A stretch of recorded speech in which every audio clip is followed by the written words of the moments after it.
Ang ikalawang sulat ni Pablo kay Timoteo. Unang kabanata.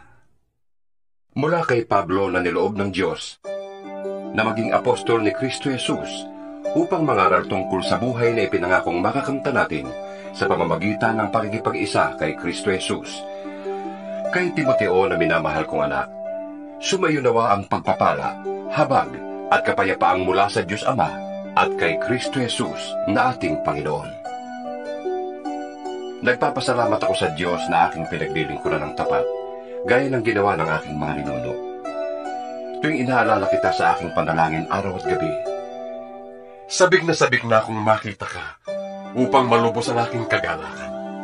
Lalo na kapag naaalala ko ang iyong pagluha.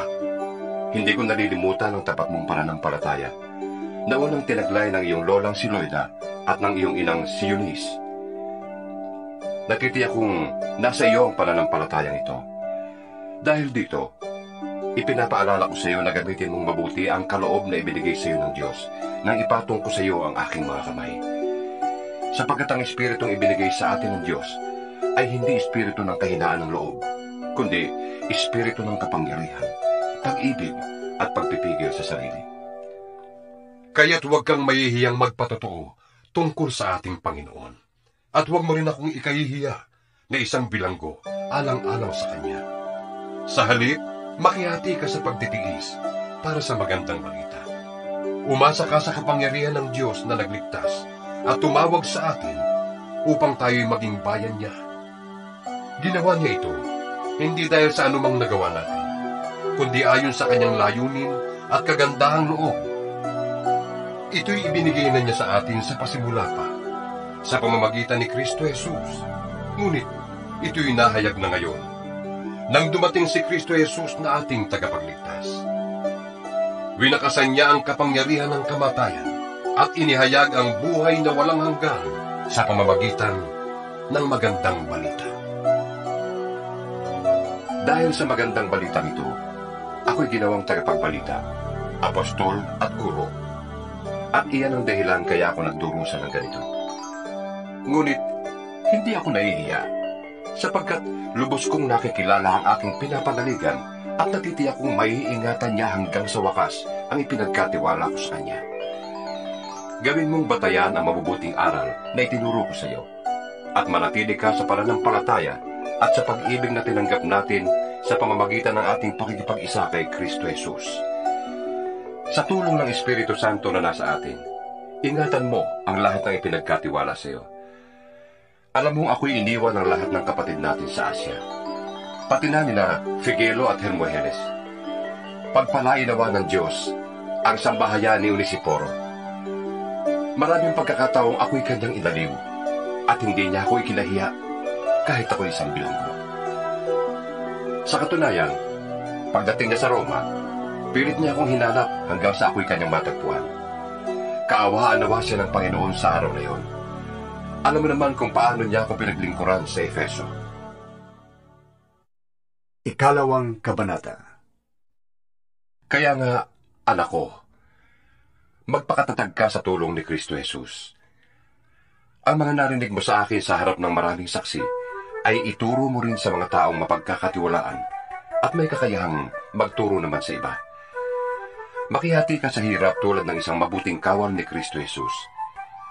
Ang isang kawal ay hindi nagiging abala sa mga bagay na walang kaugnayan sa pagiging kawal. Sa halip, sinisikap niya mabigyan ng kasiyahan ng kanyang pinuno. Ang isang manlalaro ay hindi maaaring manalo kung hindi sumusunod sa mga lituntunin ng laro. Ang magsasakang nagtatrabahong mabuti ang siyang dapat na unang makinabang sa bunga ng kanyang pinaghirapan. Isipin mong mabuti ang sinasabi ko sa iyo at ipapaunawa sa iyo ng Panginoon ang lahat ng ito. Alalahanin mo si Jesucristo, ang muling binuhay at nagmula sa angkan ni David. Ito ang magandang balitang ipinapangaral ko, ang dahilan ng aking pagdurusa at pagkabilanggo na parang isang kriminal. Ngunit hindi maaaring ibilanggo ang salita ng Diyos. Pinagtitiisan ko ang lahat ng bagay, alang-alang sa mga pinili ng Diyos, upang magkaroon sila ng kaligtasan mula kay Kristo Jesus at ng walang hanggang kalwalhatian. Totoo ang pahayag na ito. Kung tayo'y namatay na kasama ni Jesucristo, mabubuhay din tayong kasama niya. Kung tayo'y nagtitiis ng hirap sa mundong ito, maghahari din tayong kapiling niya. Kapag siya'y ating ikinahiya, ikakahiya rin niya tayo. Kung tayo man ay hindi tapat, siya'y nananatiling tapat pa rin, sapagkat hindi niya maaaring itakwil ang kanyang sarili. Ipaalala mo sa kanila ang mga bagay na ito at pagbilinan mo sila sa ngalan ng Diyos, na iwasan nila ang mga pagtatalong walang kabuluhan at walang ibinubungang mabuti. Sa halip, ay nagpapahamak lamang sa mga nakikinig. Sikapin mong maging kalugod-lugod sa paningin ng Diyos. Isang manggagawang walang dapat ikahiya at tapat na nagtuturo ng katotohanan. Iwasan mo ang mga usapang malalaswa at walang kabuluhan, sapagkat ang mga iyan ang nagiging dahilan ng paglayo ng mga tao sa Diyos. Ang mga turo nila'y parang kanser na kumakalat sa katawan. Kabilang sa mga taong ito ay sina Himeneo at Fileto.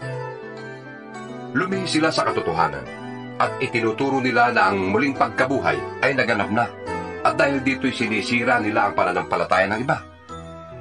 Ngunit matibay ang pundasyong itinatag ng Diyos, at doon nakatatag. Nakikilala ng Panginoon kung sino-sino ang tunay na Kanya, at ang bawat nagsasabing siya'y sa Panginoon ay dapat lumayo sa kasamaan. Sa isang malaking bahay ay may iba't ibang uri ng kasangkapan. May yari sa ginto o pilak, at meron namang yari sa kahoy o putik. May ginagamit para sa mga tanging okasyon, at meron namang pang-araw-araw. Ang sino mang lumalayo sa kasamaan ay katulad na sisidlang natatangi. Malinis, at karapat-dapat gamitin ng may-ari para sa lahat ng mabuting gawain. Kaya nga, iwasan mo ang masasamang dasa ng kabataan. Pagsikapan mong maging matuwid, tapat, mapagmahal, at mapayapa, kasama ng mga taong may pusong malinis at tumatawag sa Panginoon. Iwasan mo ang mga walang kabuluhang pakikipagtalo, sapagkat alam mo namang nauuwi lamang niya sa mga pag-aaway. Ang lingkod ng Diyos ay hindi dapat makipag-away. Sa halip ay dapat siyang maging mabuti sa pakikitungo sa lahat. Mahusay magturo at matyaga. Mahinahon niyang itinutuwid ang mga sumasalungat sa Kanya. Baka sakaling marapatin ng Diyos na sila'y magsisi dahil sa pagkakilala sa katotohanan. At maliliwanagan ang kanilang isip at makakawala sila sa bitag ng dyablo na bumihag at umalipin sa kanila. Ikatlong kabanata. Dapat mong malaman na sa mga huling araw ay magkakaroon ng mga kahirapan. Ang mga tao ay magiging makasarili, sakim sa salapi, palalo, mapagmataas, mapagsamantala, suwail sa magulang, walang utang na loob, at lapastangan sa Diyos. Sila'y magiging malupit, walang habag, mapanirang puri, marahas, mapuso, at namumuhi sa mabuti. Sila'y magiging mga taksil, pabaya, mayabang, mahilig sa kalayawan, at walang pagtingin sa Diyos. Sila'y magkukunwaring makadiyos, ngunit hindi naman nakikita ang kapangyarihan nito sa kanilang pamumuhay. Iwasan mo ang ganyang uri ng mga tao. May ilan sa kanila nagagamit ng panlilinlang upang makapasok sa bahay ng mga babaeng hangal. Ang mga babaeng ito'y pinapahirapan ng kanilang mga kasalanan at inaalipin ang sari-saring pagnanasa. Lahat na ibig matutuhan ng mga babaeng ito, ngunit kailan may di sila nakakaunawa. At tulad ni Hanes at Jambres na sumalungat kay Moises, sila ay sumasalungat din sa katotohanan. Wala silang iniisip na kabutihan at hindi tunay ang kanilang pananampalataya. Ngunit hindi magpapatuloy ang kanilang kasamaan, sapagkat makikita ng lahat ang kanilang kahangalan, gaya ng nangyari kina Hanes at Jambres. Ngunit sinunod mo ang aking itinuro sa iyo, ang aking ugali at layunin sa buhay. Tinularan mo ang aking pananampalataya, pagtityaga, pag-ibig at katapatan. Nasaksihan mo ang mga pag-uusig at paghihirap na dinanas ko sa Antioquia, Iconio at Listra. Napakahirap ng dinanas ko, ngunit sa lahat ng yun ay iniligtas ako ng Panginoon. Gayon din naman, ang lahat na nagnanais mamuhay ng matuwid bilang tagasunod ni Kristo Jesus ay daranas ng mga pag-uusig.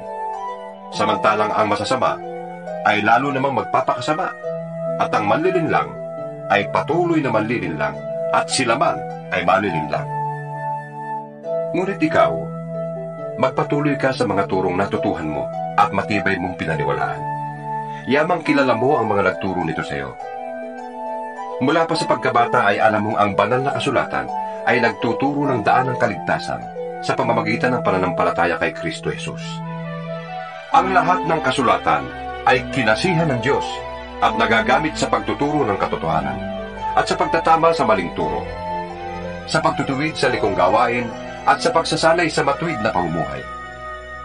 Dahil dito, ang lingkod ng Diyos ay magiging handa sa lahat ng mabubuting gawain. Ika-4 na kabanata.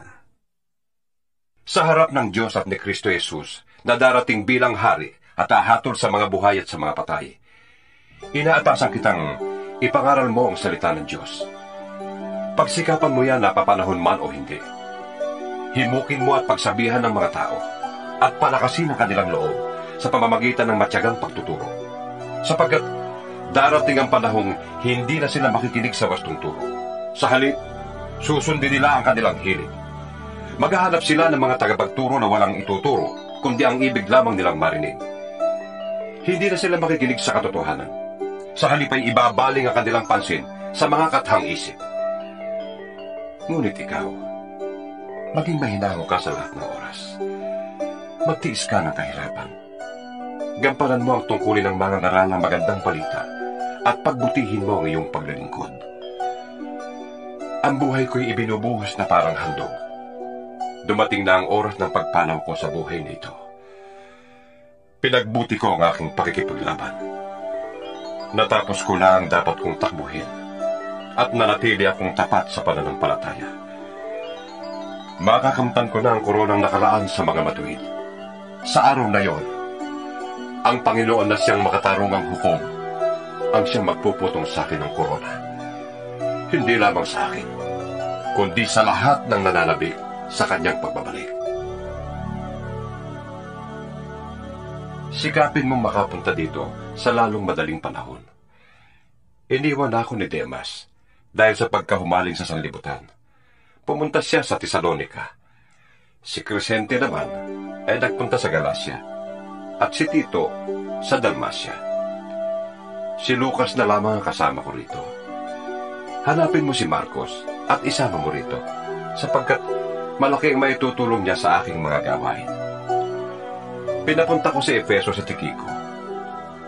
Pagpunta mo dito, dalhin mo ang aking balabal na iniwan ko sa Troas, sa bahay ni Carpo. Dalhin mo rin ang mga aklat ko, lalo na yung mga yari sa balat. Napakasama ng ginawa sa akin ni Alejandrong Panday Tanso. Ang Panginoon ang magpaparusa sa kanya, ayon sa kanyang ginawa. Mag-iingat ka sa kanya, sapagkat tutol na tutol siya sa ipinapangaral natin. Sa unang pagharap ko sa hukuman, ay walang sumama sa akin. Pinabayaan nila akong mag-isa. Patawarin nawa sila ng Diyos. Ngunit sinabahan ako ng Panginoon at binigyan ng lakas upang makapangaral ng lubusan sa lahat ng hintil. At ako'y naligtas sa tiyak na kamatayan. Ang Panginoon ang magliligtas sa akin sa lahat ng kasamaan. At siya rin ang maghahatid sa akin ng ligtas sa kanyang kaharian sa langit. Purihin nawa siya magpakailanman. Amen. Ikumusta mo ko sa mag-asawang Priscilla at Aquila at sa pamilya ni Onesiforo. Nagpaiwan sa Corinto si Erasto. Si Tropimo na may iniwan ko sa Mileto dahil may sakit siya. Pilitin mong makapunta dito bago magtaglamig. Kinukumusta ka nina Eubolo, Pudente, Lino, Claudia at lahat ng mga kapatid. Naway subayo ang Panginoon at pagpalain ka ng Diyos.